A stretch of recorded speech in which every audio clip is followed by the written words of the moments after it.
Hello, and welcome back to the Reactivist podcast. I'm Marlena Shiro. Joining me today is my former colleague from television and my former partner in crime, the crime being comedy, and a bit of a single white female and get pregnant exactly the same time I got pregnant. So, Katie Finn, welcome to the Reactivist. It is so good to have you here. Thank you. I also officiated your wedding. Why do I always forget this? I don't know. You should talk to someone about that. I should talk to myself about that right after I figure out why I keep cutting my own bangs when I've never had any sort of training in cutting hair. First, let's get into the history of us for a second. We used to perform together. We had a show that had 3 installations, right? Because I was pregnant and you weren't, and it was 2 comics and a baby. And then it was 2 comics and a baby part 2, because I had the said baby. And then you got pregnant, and then it was 2 comics and too many babies. I think it's time that we do a rebirth, if you will, of our show. And I think maybe we should call it The Afterbirth. Yeah, that's actually a good idea. We should put that on our 2025 list. Not to be confused with Project 2025. So... different kind of project, but I am done having babies, and apparently so are you. You recently did a monologue, and I want you to tell me a little bit about that. Yeah, it was an original piece I wrote. It was based on sort of the combination of 2 jokes that I tell about just the struggles of being a mom. So the first joke, I took my daughter to Shake Shack, I gave her some French fries and a milkshake out of mom guilt. My daughter is eating her fries and having her shake. She's happy, so now I'm feeling better and relieved. And I took a French fry off my daughter's plate, and I should preface that she was probably about 2 at the time, so little. And she flipped out on me. She's like, "No, you can't have that. Spit it out." So I did. And then I started apologizing to her.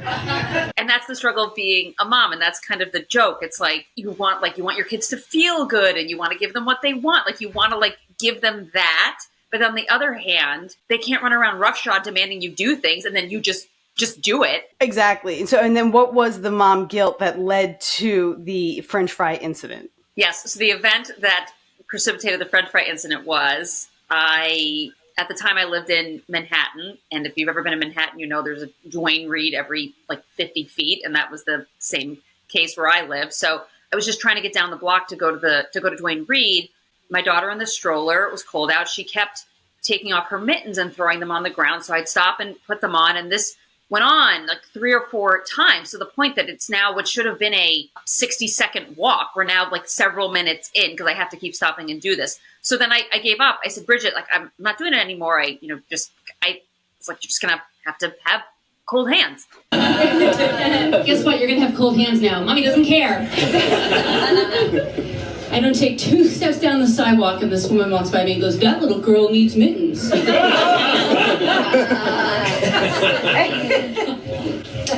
said, "Ma'am, you're absolutely right, but then she can't hold her parents' cigarette, and..." At what point do you just give up as a mom? Do I stand outside in the cold putting mittens on a kid 10 times? We're not going to a Duane Reade in Antarctica, but it was just so funny that I had this moment of well, I'm going to try and teach her a little bit of a consequence for the action. And then 2 seconds later, some woman's like, "Ugh, you baby." And it's it was just so defeating. So it's I know. And then, but that's where the mom guilt set in. It's well, should I have been more patient? I should be more patient. Then you start going down a rabbit hole. I've never been patient. Why is that? You should have more patience. And then... So to say all of that, then the inner monologue became the inspiration for this 3-minute monologue. The monologue is as if I'm talking to a therapist, which I did at the time. I'm not ashamed to say that. We're going through this angst of, and really the emotional toll it can take being a new mother, and that shift to go from your life to motherhood.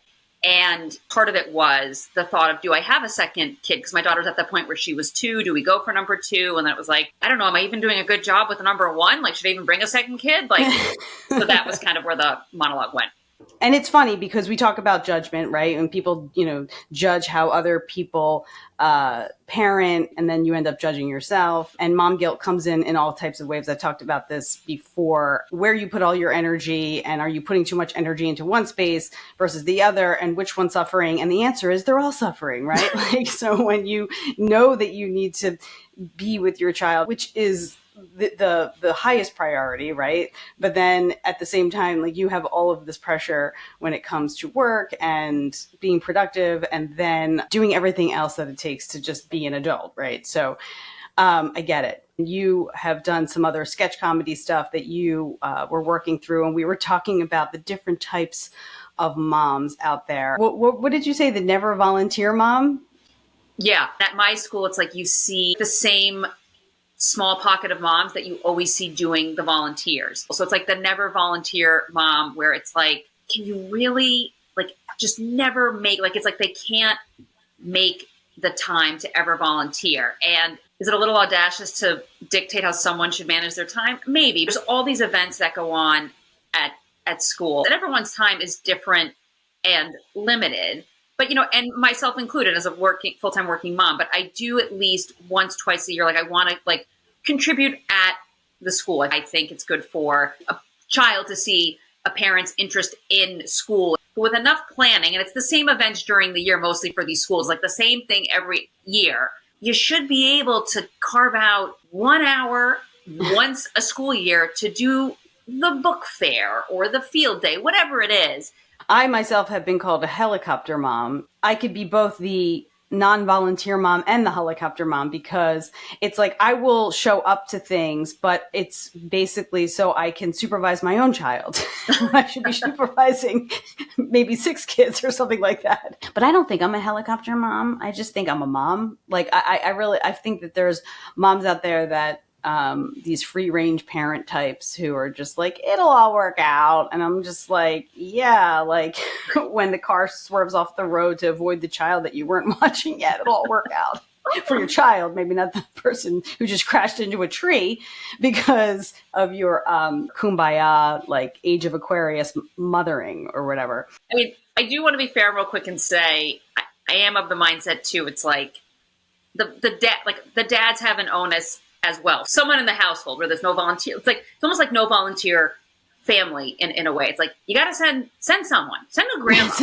Right. Send someone. That's the other pressure that is on women, though. It's like, as far as women have come in this world, it's always about, the working mom or the stay-at-home mom. And I don't want to go all off on the motherhood thing and being a woman thing, but we do still take on the brunt of doing everything. I was talking to you recently, and I sent you the article on it about how in the state of New Jersey, they have lowered the standards for teachers because there's a shortage of teachers. And so they've lowered the testing standards for teachers so that they can fast track getting teachers now in the school, which is counterintuitive to education. It's a very broken system, the public school system. I agree. Right?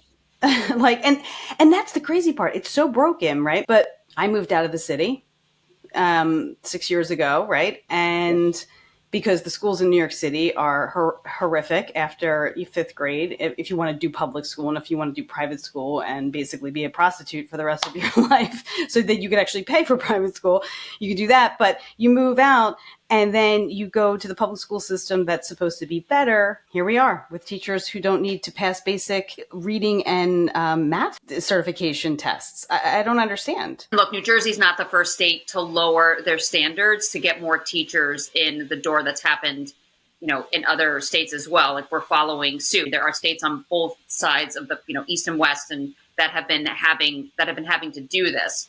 So when I as a parent with a child in public school, I certainly don't like seeing that. I don't want my education standards lower. If anything, I want them to be higher because we globally lag behind. What we should be talking about is, why is there a teacher shortage? Why is that?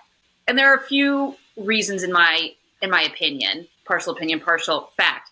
Fact of the matter is, it was typically a female-dominated industry for a very long time. And why was that?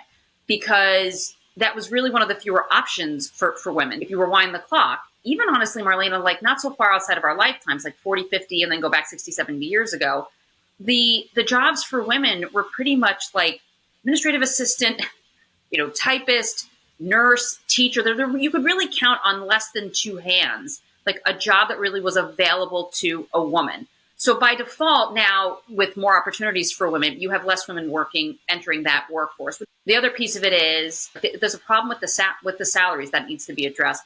I'm sorry. So you and I are both in the state of New Jersey, which has the highest property taxes. These funds go to the schools, but yet the schools are constantly having these fundraisers, and they've increased. You're right. Our property tax, all of this money that goes towards the schools, but the problem is we're paying all this property taxes, right? All this money, but the percentage of it that's not actually going to a school, to a teacher, it's going to services and the Board of Ed. And look, we need some of those services don't get me wrong, but there are some children that have requirements and special needs, and like the onus goes entirely on the school to solve those needs.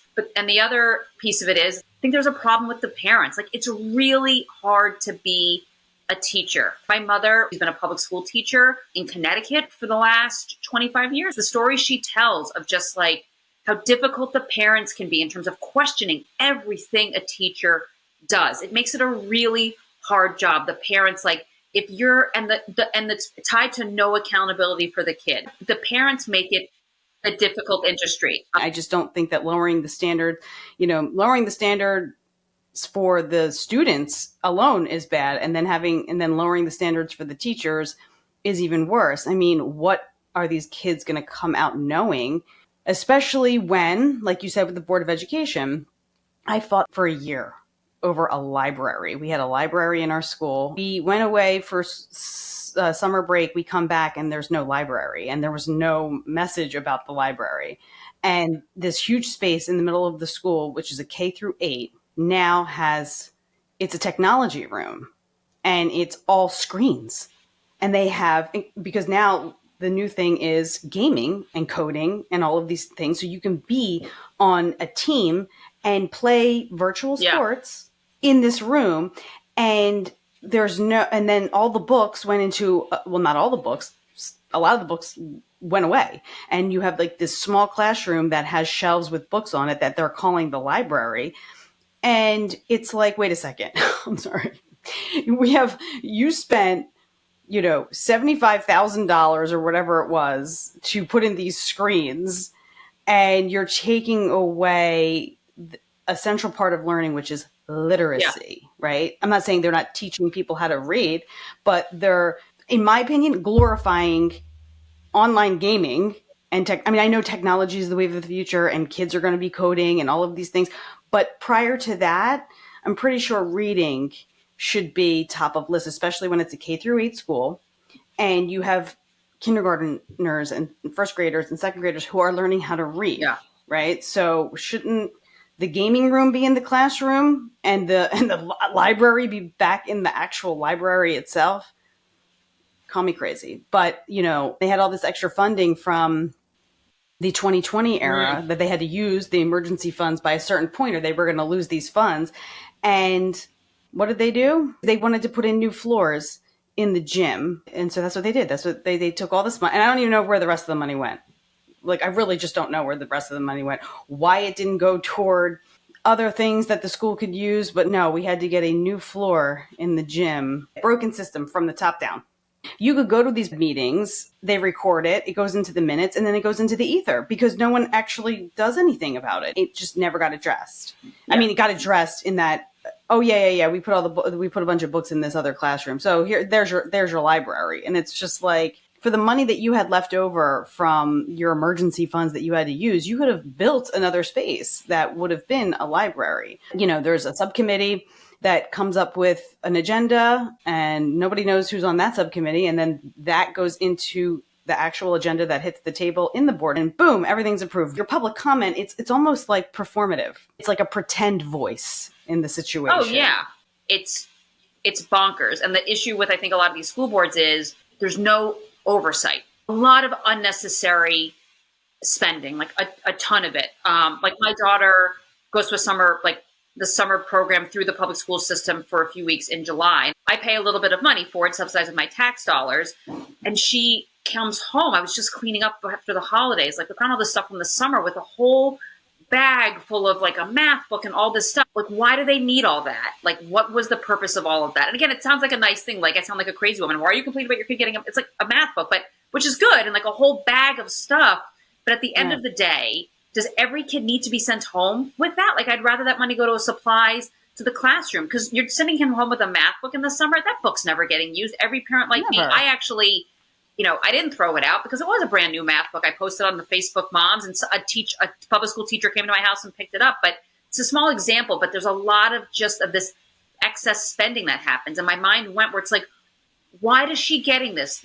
Is there some sort of mandate that they have to get this? Did somebody decide the kid should have this? Or, where my mind goes on the Board of Ed, does someone sit on the Board of Ed, does his sister or brother run the book publishing company? And, let's get all the kids' books. Like, that could be happening too. And like, that's like, there's a lot of excess spending that's just unnecessary. It's localized politics is what that is. Yeah. It really is. And that kind of brings us back to the original point of the people who don't volunteer, because it's sort of like, wait a second. So you've got like this handful of people who are sort of running the show. Your voice is not being heard and or dealt with in any capacity. And then you want me to come there in my free time. Who's working for who? It's like, you're not paying me. I'm paying you through my tax dollars, right? So why am I constantly being like pulled in to do these things? And then when I show up at a school board meeting, the effort of whatever is, being asked or talked about is not being followed up on in any way. And then, you get a little like burnt out. You're just like, all right, well, no matter how much I come to that school and do something, or no matter how much, I speak up or do anything, there are no changes. So you're just sort of like, you need a volunteer? All right, well, you go. While there is frustration, at the end of the day, like I will still do the volunteering. My husband does it as much as we can. For me, it's like, it goes back to my kid. I think my mom, when I was a kid, was at my school, she volunteered. And I like that. That's like a nice, good childhood memory. And I think it was important that my mom seemed to be interested in my education. So I partially am there. I think it's good for my kid to see me there. The other piece of it is, I think these teachers are like, they're not the ones, like, again, if the Board of Ed, if the superintendent of my school is like, come volunteer, I'd rather dig a ditch somewhere in the desert than do that. Oh, well, that's good. That's good that you would rather dig a ditch somewhere, because, they're deporting everybody that does that. So they're going to need you. That's true. They actually are going to need, that's a good point. They're going to need me. They're going to need you. They're going to need a lot of us. Yeah. And you're going to need the money, because you're going to have to end up paying for private school at this stage in the way the public school system is going. I mean, believe me. Yeah.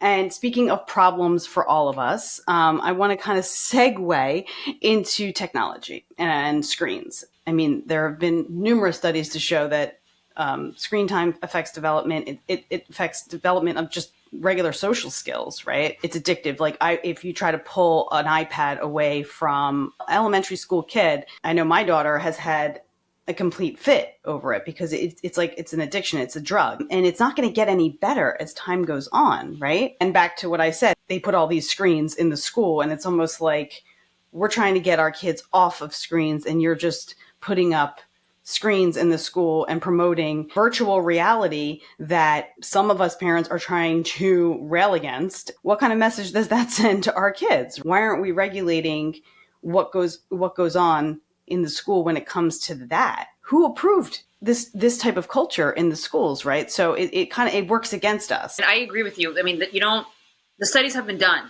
Screens and developing adolescent minds don't mesh. You're giving your kid a phone or a screen at a young age, like too much of it, like just may as well give them a cocktail. And I agree with you. There shouldn't be screens in a middle elementary school. You don't need that. There's a core things a kid needs to learn before they start getting into like coding and technology and all of that stuff.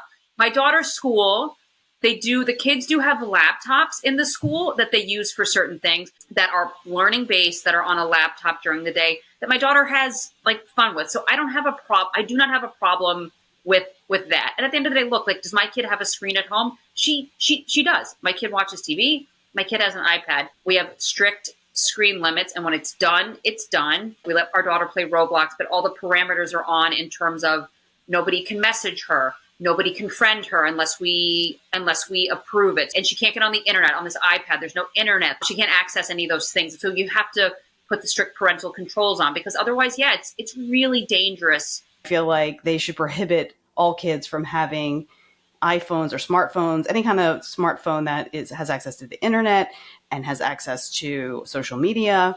I want to start a crusade of flip phones. I think that should be put into law. You can only have a flip phone until you're 18. After that, then it's on you. It's funny. It's another debate that sort of comes up where, like, schools are starting to ban kids having cell phones in school. The parents are getting outraged because of they want, need to be able to contact their kid in case, God forbid, something happens, which sadly is a reality in this separate topic, but sadly is a reality in this country that I, as a parent that sends their kid to a school every day, that I think about. But having said that, like, if you need to communicate with your kid, fair enough, a flip phone can do that. My mom's a high school public school teacher. She's been in that role for 25 years. She said it is between classes now, it's almost quiet in the halls. They're on their phones, not interacting or engaging with each other. And I don't want my kid growing up like that. Like, school should be fun.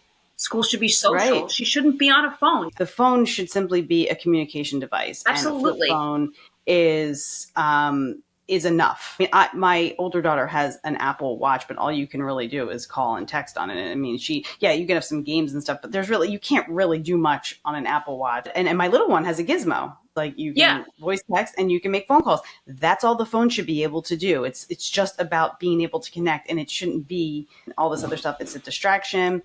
It's a gateway for bullying, mental health, depression, the whole nine. I mean, there are countless studies about this, and it's just not good. All right, let's shift gears for a second. We're getting almost too serious, Kate. This is not really our wheelhouse, right? Like, we're supposed to be the funnier side of life and the less political side.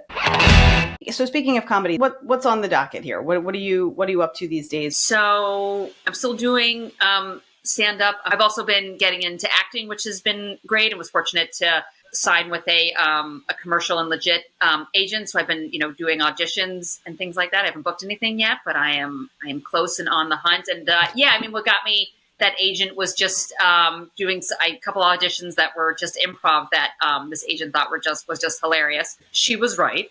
That's been a lot of fun. I do really love doing the stand-up because like I said, I take, and Marlena, your comedy is the same. It's like you take these things that happen in your life and you can turn them into comedy. And that's how I do my comedy, because like what's funny is real. I feel like the one common denominator is that everybody likes to laugh. Yeah. You would think. If I try to make fun of something that's completely superficial, right, and it doesn't have any depth, just to insert some comedy into something political or newsworthy, the mob comes after me. If I don't say what they want to hear on the Political Voices Network, and I mostly don't say what they want to hear, but most of the stuff I say isn't like some deep analysis. I'm not a political analyst. I'm a commentator. I'm someone that's the reactivist. I'm reacting, trying to insert some humor. Like if I'm making fun of the left or someone on the left, forget it. Like they go deaf. It's like people are losing their minds and they're sort of losing their sense of humor, right? You're sort of relegated to just talking about your own personal experiences, because then how are they even going to attack you on what you're saying about your own personal experiences? Yeah. I mean, no, it's although I'm sure they'll find a way, but. Look, honestly, Marlena, I think sometimes it's hard in general day to day because people have gotten too sensitive. We've over-indexed. We've created this generation, this population that no one can manage through being offended. You're offended, there has to be some kind of outcome, punishment, resolution thing where it's like, no, there doesn't. Nobody can agree with anything anymore. Politics are just out of control, right? Both sides can't even listen to each other, but they all want to be heard, right? The pendulum has definitely swung too far in the I'm offended realm, and it is the far, far left that does that. I'm tired of both sides. Nasty on this side, nasty on that side. And like, that's why we're all exhausted, Marlena. It's like, nobody likes that. It's like being in a bad relationship. Like, nobody wants to be surrounded by nastiness. Not in your home, not in your place of work, and certainly not in your day-to-day, like with how your government is being run. And it's both sides doing it. And like, that's the exhausting part. Nobody has the ability to cope with the fact that someone might disagree and say something. And that's why it's broken, because nobody has the ability to cope, even at the highest levels. And if you can't cope and communicate, it's just this. And that's where we are. That's exactly where we are. And no one can laugh anymore. I mean, I talk about Bill Maher a lot because I find him to be one of the most sane people on this planet. I just do. I mean, just because he doesn't agree with the left all the time, immediately he left the party, he's this, he's that. Like, everyone just pounces on him and they're not actually listening to his reasoning. And if you actually just stop thinking about what you want to say, and you actually listen to what somebody's saying to you, maybe, just maybe, you could grow a little bit and maybe see someone else's perspective. It doesn't mean they're going to change your mind, but just the idea that I don't believe that, I don't think that way, therefore you are the enemy, you're not funny, and you're canceled in my mind. You don't really talk much about politics, but do you find it harder to get a laugh, or do you feel like you're just sort of in a space where people are just ready to laugh? I don't really touch on politics in my comedy because it doesn't have to be politics. You can be talking about the barista you get coffee from all the time that annoys you, and you can make a joke about it, and then you could have a barista in the audience. It has nothing to do with politics. Yeah. And I have a couple of times had jokes fall flat where I make fun of like weddings and wedding registries, that it's gone like way too far over the top. You know, when I got married, I registered for things that I really needed, like pots and pans. And now you go onto wedding registries and I go through them and I read and I'm like, are you getting married or opening a Michelin star restaurant? Like, what is going on? What is going on right now? Like, pasta maker. That's a big one I see on wedding registries. And it's like, look, if you currently, before getting married, make pasta regularly, great, register for your pasta maker. But you don't. You're not going to get married and just start cranking out fresh fettuccine. Like, oh, we're going to make fresh pasta. No, you're not. And so I make a joke about that. I make a joke about destination weddings and how I would rather go to jury duty than a destination wedding. That's where I run into a wall where it's like, oh, okay, I guess few engaged gals floating around in the audience don't want to hear the truth. I am anti all of that stuff. I mean, to me, you know, you can make all kinds of foods without all of these devices. And I am such a minimalist. I don't want a lot of stuff, right? Yeah. But when I got married, things ended up on my registry that I was like, I know we're never going to use this, but it wasn't me doing it. It wasn't me doing it. So we had a waffle maker. Okay. Like, how many times are we going to be making Belgian waffles? Okay. But that ended up there. A panini press. How many fucking paninis are we going to eat? A wok. Okay. Now I'm Asian. Oh, you ready? A press for sliders. Like, it was some sort of like slider press. Like, I'm like, so you couldn't make sliders with just a spatula or whatever, like a smaller piece of meat. You need an actual slider press. My parents were housing a lot of these extra items, right? Because I bet too. How the city is or whatever. And so my mother's like, well, now that you have a house, I can bring you the fine china. And I'm like, I don't want this. She's like, take it. You know, it's been sitting here. I'm like, exactly. It's been sitting there for years unused. And somehow I've been able to feed myself.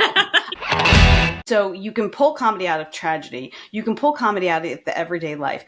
And you can pull comedy out of current events and politics. But when you cross over that threshold, it's like all bets are off. It's like people just can't see past their own opinions anymore. And it's a struggle. But I think you and I could start a movement, decrease technology and increase comedy. And maybe, just maybe, we might find our way back to center. What do you think?